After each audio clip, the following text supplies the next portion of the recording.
The number one most popular comment that I get is, Joanne, how are you an event planner? That sounds so stressful to me. I couldn't imagine. I mean, I have so much going on with my business. I have this launch, or I'm opening a new store, or I have this new product. Just couldn't imagine doing it. And to me, I'm like, no, event planning is not stressful.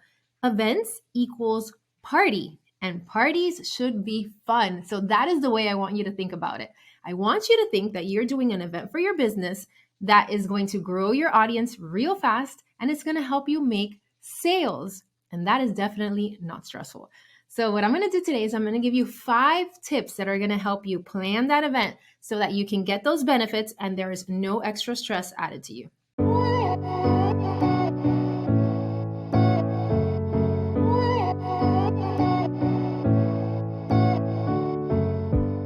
Tip number 1, which is make it fun. And I know that I've said that a lot, but I don't mean make event planning fun. I mean make the actual event fun, something that you look forward to going to.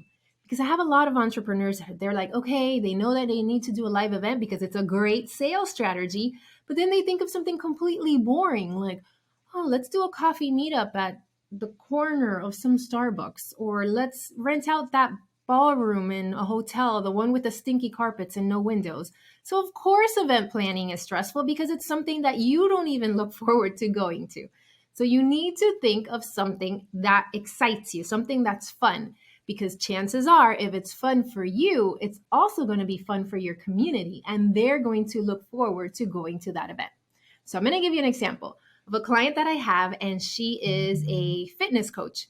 And we were brainstorming ideas for an event for her.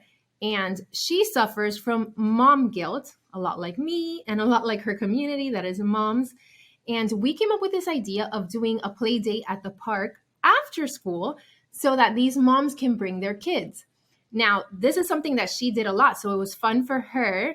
And now it's fun for her community. And it's beautiful because what it does is that these moms now are networking and they're getting healthy, but they have their kids there. So no mom guilt. And now they are putting together that this brand makes them feel good. This brand makes them feel like super mom. They're having fun. And that event was a huge success for her. So again, make the event fun. It's going to be great for your community, and event planning is going to be a lot easier for you. So tip number 2 for reducing the stress in event planning is to get a team. Now, I know a lot of you are starting out, so you might think, well, I can't afford a team right now, but really this can be friends or family. I just want you to get used to planning and producing your event with a team.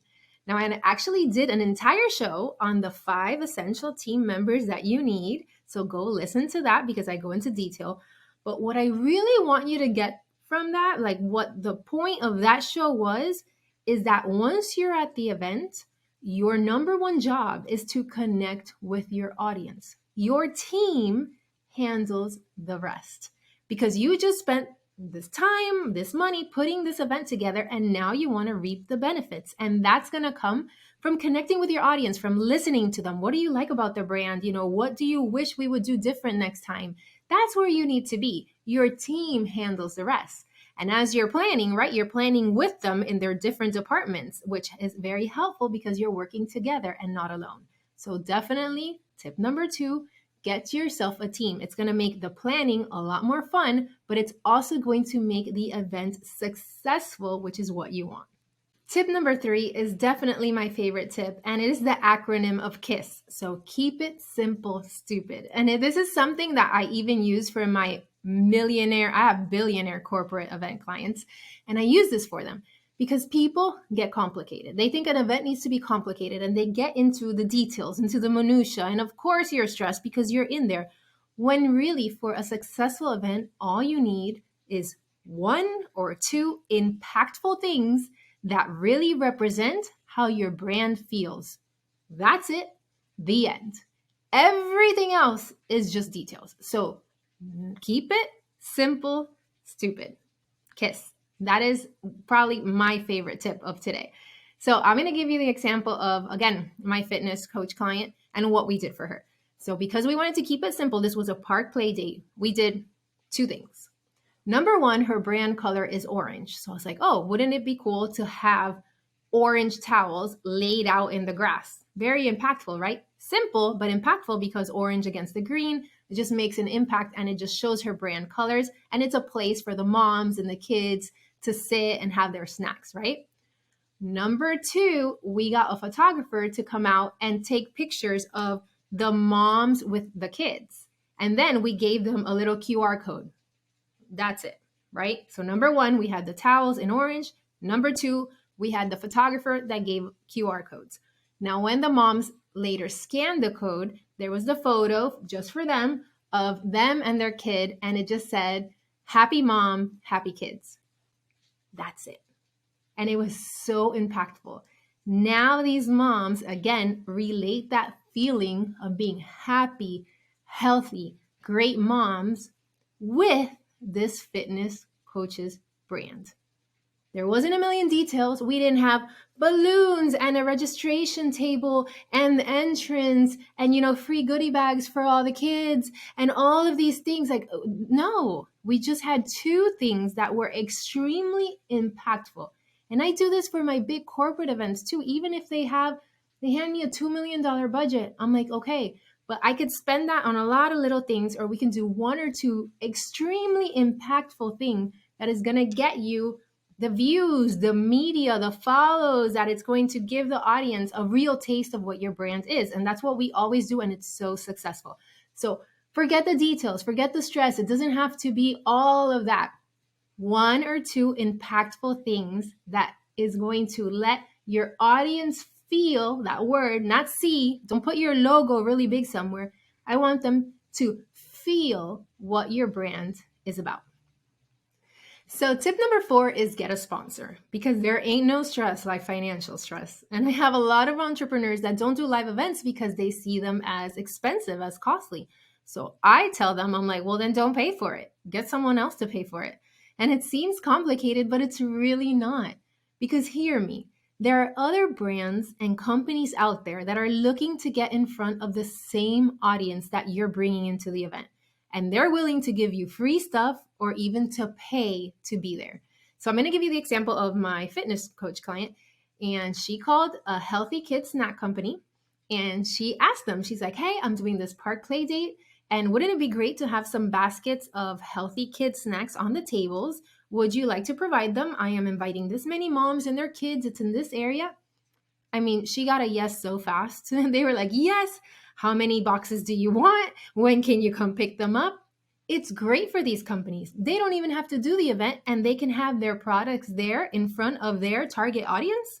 It's a win-win. So 99% of the time, these companies are like, yes, just let us know. You're doing the work for them. So just be brave and look for that company that is looking to get in front of your target audience. Call them up, email them, and ask, and have them pay for your event or them provide all of the snacks or all of the elements you need for your event. Now, bonus tip, I consult a lot of restaurateurs because events are a big revenue stream for them. So my client also called a restaurant. It was a vegan restaurant. And another event that she did a meetup with moms. And she called them and she's like, hey, I'm bringing in a bunch of moms. We're all healthy. You're my favorite vegan restaurant. Can we do something there? They gave her a free room, discounted food, because the restaurant knows, hey, you're bringing me an event of my target audience. Of course, those are potential, future clients. Bring them in. Companies are looking to get in front of your audience. So don't do it alone. Get a sponsor. So my tip number 5 is I want you to do a guest walkthrough. And what do I mean by that? What I mean is that I want you to get in the car and I want you to pretend that you're a guest and I want you to walk through the experience of going to your event. Now, this is something that keeps event planning very, very, very simple. So please do this. We do this for all the events that we plan. Get in the car. You're going to drive to your venue. Okay, where do you park? Do you park in valet? Is there self-parking?